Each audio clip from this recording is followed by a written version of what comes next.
اور army chief آپ سے آخری بار خطاب کر رہا ہوں۔ جیسے کہ آپ جانتے ہوں گے کہ عنقریب میں اپنی 44 سالہ ملٹری سروس سے ریٹائر ہو رہا ہوں۔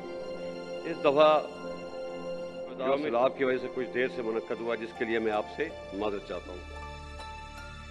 معزز حاضرین، سب سے پہلے میں شہدائے پاکستان کی عظمت کو سلام پیش کرتا ہوں، ہمارا فخر ہے۔ ان کے ساتھ ساتھ ان کے لواحقین کے حوصلے اور صبر و استقامت کو بھی داد دیتا ہوں، اور ان کو یقین دلاتا ہوں کہ فوج کبھی ان کو تنہا نہیں چھوڑے گی اور ان کی تمام دنیاوی ضروریات پوری کرنے کی بھرپور کوشش۔ آرمی کمانڈ کے 6 سالہ مدت میں ہزاروں شہداء کے گھروں پہ تعزیت کے لیے گیا، اور آفرین ہے کہ میں نے ہمیشہ ان کو بلند پایا، جس نے میرے حوصلے کو بھی تقویت بخشی۔ میں آپ سب کو یقین دلاتا ہوں کہ ہم آپ کی قربانیوں کا صلہ تو نہیں دے سکتے، لیکن آپ کے پیاروں کی قربانیاں رائے گاں نہیں ہونے دیں گے اور آپ کی ہر طرح سے مدد کریں گے۔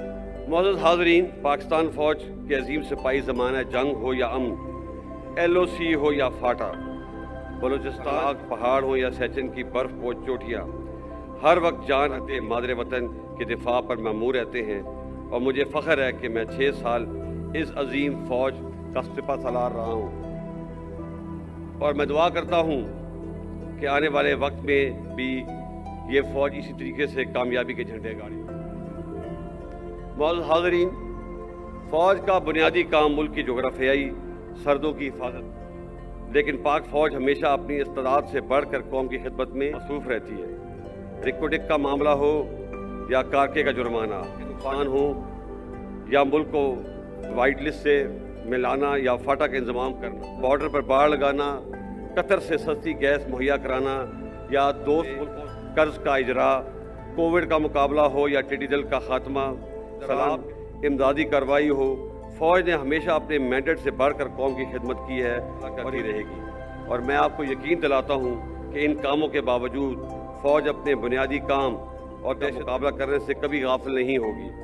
آپ جانتے ہیں کہ شہروں اور دیہاتوں میں جو امن ہے، اس کے پیچھے ہمارے ہزاروں شہداء کی قربانیاں ہیں، جن کو کہا جا سکتا، کیونکہ جو قومیں اپنے شہداء کو بھول جاتی ہیں وہ قومیں مٹ جایا کرتی۔ معزز حاضرین، میں آج آپ کے سامنے ایک ایسے موضوع پر بھی بات کرنا چاہتا ہوں جس پہ عموماً لوگ بات کرنے سے گریز کرتے ہیں۔ یہ بات 1971 میں ہماری فوج کی سابقہ مشرقی پاکستان میں کارکردگی سے متعلق۔ میں یہاں پر کچھ حقائق درست کرنا چاہتا ہوں۔ سب سے پہلے، سابقہ مشرقی پاکستان ایک فوجی نہیں، ایک سیاسی ناکامی تھی۔ لڑنے والے فوجوں کی تعداد نہیں صرف 34,000 تھی، باقی لوگ مختلف گورنمنٹ کے ڈپارٹمنٹس میں تھے، اور ان 34,000 لوگوں کا مقابلہ 2.5 lakh Indian army, 2 lakh trained مفتی بینی۔ اگینسٹ دیز ہیوی آڈز ہماری فوج بہت بہادری سے لڑی اور بے مانیاں پیش کی، جس کا اعتراف خود Indian army chief field marshal Manek Shaw نے بھی کیا ہے۔ ان غازیوں اور شہیدوں کی قربانیوں کا آج تک قوم نے اعتراف نہیں کیا، جو کہ ایک بہت بڑی زیادتی۔ میں آج اس موقع کا فائدہ اٹھاتے ہوئے ان تمام غازیوں اور شہیدوں کو خراج تحسین پیش کرتا رہوں گا۔ وہ ہمارے ہیرو ہیں اور قوم کو ان پہ فخر ہونا چاہیے۔ پھر میں کچھ باتیں آج کے سیاسی حالات کے متعلق کرنا چاہوں گا۔ میں کافی سالوں سے اس بات پہ غور کہ دنیا میں سب سے زیادہ انسانی حقوق کی پامالی یعنی کہ ہیومن رائٹس کی وائلیشن فوج کرتی ہے، مگر ان کے عوام کم و بیش ہی ان کو تنقید کا نشانہ بناتے ہیں۔ اس کے برعکس ہماری فوج جو دن رات قوم کی خدمت میں مصروف رہتی ہے، گائے بگائے تنقید کا نشانہ بنتی ہے۔ میرے نزدیک اس کی بڑی وجہ 70 سال سے فوج کی مختلف صورتوں میں سیاست میں مداخلت، جو کہ غیر آئینی ہے۔ اس لیے پچھلے سال فروری میں فوج نے بڑی سوچ و بچار کے بعد فیصلہ کیا فوج کسی سیاسی معاملے میں مداخلت نہیں کرے گی۔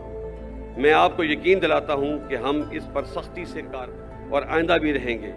تاہم اس آئینی عمل کا خیر مقدم کرنے کے بجائے انہیں فوج کو شدید تنقید کا نشانہ بنا کر بہت غیر مناسب اور غیر زبان کا استعمال کیا۔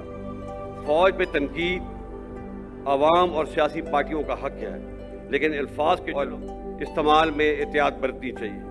ایک جعلی اور جھوٹا بیانیہ بنا کر ملک میں جان کی کیفیت پیدا کی گئی، اور ابھی اسی جھوٹے بیانیے سے راہ فرار اختیار کی جا رہی ہے۔ سینئر ملٹری لیڈرشپ کو غیر مناسب القابات سے پکارا گیا، میں آپ کو واضح کر دینا چاہتا ہوں کہ فوج کی قیادت کچھ بھی کر سکتی ہے لیکن کبھی بھی ملک کے مفاد کے خلاف نہیں جا سکتی۔ کیا آپ یہ سمجھتے ہیں ایک بیرونی سازش ہو اور آرمڈ فورسز ہاتھ پہ ہاتھ دھری بیٹھی رہیں گی؟ یہ ناممکن ہے، بلکہ یہ ایک گناہ کبیرہ ہے۔ اور جو لوگ یہ سمجھتے ہیں کہ وہ فوج میں درار ڈال دیں گے وہ بھی ہمیشہ ناکام ہوں گے۔ فوج کی قیادت کے پاس اس نامناسب یلغار کا جواب دینے کے لیے بہت سے مواقع اور وسائل موجود تھے، لیکن فوج نے ملک کے وسیع تر مفاد میں حوصلے کا مظاہرہ کیا، کوئی بھی منفی بیان دینے سے اجتناب کیا۔ لیکن یہ بات سب کو ذہن نشین کر لینی چاہیے، صبر کی بھی ایک حد ہے۔ میں اپنے اور فوج کے خلاف اس نامناسب اور جارحانہ رویے کو درگزر کرنا چاہتا ہوں، کیونکہ پاکستان ہم سب سے افضل ہے۔ افراد اور پارٹیاں تو آتی جاتی رہتی، لیکن پاکستان انشاءاللہ ہمیشہ قائم رہنا ہے۔ فوج نے تو اپنا کتھاسر شروع کر دی، مجھے امید ہے کہ ہماری سیاسی پارٹیاں بھی اپنے رویے پر نظر ثانی کریں گی، اور یہ بھی ہے کہ پاکستان میں ہر ادارے، سیاسی پارٹیوں اور سول سوسائٹی سے بھی غلطیاں ہوئی ہیں۔ ہمیں ان غلطیوں سے سبق سیکھنا چاہیے اور آگے بڑھنا چاہیے۔ معزز حاضرین، میں وثوق سے کہہ سکتا ہوں کہ پاکستان آج سنگین معاشی مشکلات کا شکار ہے، اور کوئی بھی ایک پارٹی پاکستان کو اس معاشی بحران سے نکال نہیں سکتی، جس کے لیے سیاسی استحکام لازم ہے۔ اب وقت آ گیا ہے کہ تمام سٹیک ہولڈر اپنی ذاتی انا کو ایک طرف رکھتے ہوئے ماضی کی غلطیوں سے سیکھیں اور آگے بڑھیں اور پاکستان کو اس بحران سے نکالیں۔ اس کے ساتھ ساتھ ہمیں جمہوریت کی روح کو سمجھتے ہوئے اور عدم برداشت کی فضا کو ختم کرتے ہوئے پاکستان میں ایک سچا جمہوری کلچر اپنانا ہے۔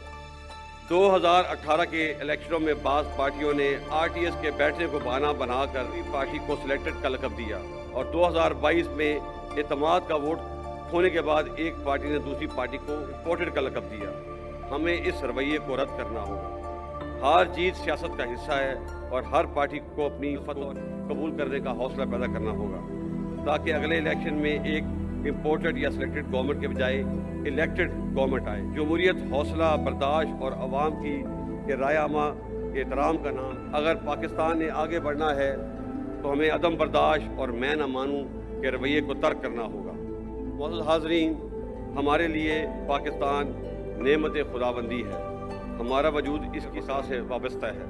اس کی آزادی اور استحکام کے لیے شہداء نے بے پناہ قربانیاں دی ہیں، اور میں شہداء کے لواحقین کا شکریہ ادا کرتا ہوں جنہوں نے اس تقریب میں آ کر اس تقریب کو رونق بخشی۔ آپ سب پوری قوم کا سرمایہ افتخار ہیں۔ یہ تجدید عہد کا دن ہے، آئیے مل کر یہ عہد کریں کہ ہم اپنے شہداء اور غازیوں کی تابندہ تاریخ کو ہمیشہ زندہ رکھیں، اور مل کر پاکستان کی اور بہتری اور ترقی میں اپنا کردار ادا کریں گے۔ مادر وطن کی حفاظت اور سالمیت ہمارا اولین فرض ہے اور رہے گا، جس کو نبھانے کے لیے ہم کسی بھی قربانی سے دریغ نہیں کریں گے۔ اللہ تعالی ہمارا حامی و ناصر ہو۔ پاک فوج زندہ باد، پاکستان پائندہ باد۔